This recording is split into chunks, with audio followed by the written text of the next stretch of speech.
ભરતનગર 3 માળિયામાં થયેલી ચોરીનો ગણતરીની કલાકોમાં ભેદ ઉકેલી કાઢતી police.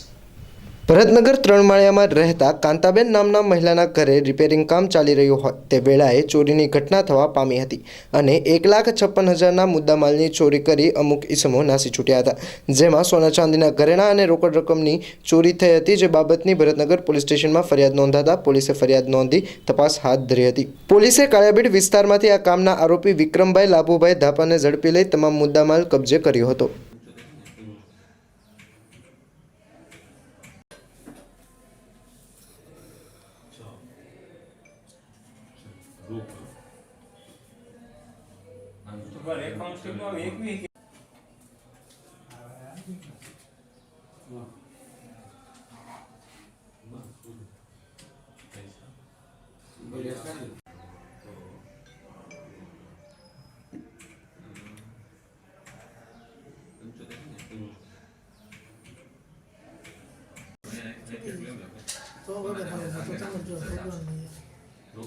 Beli tu puro masih puro.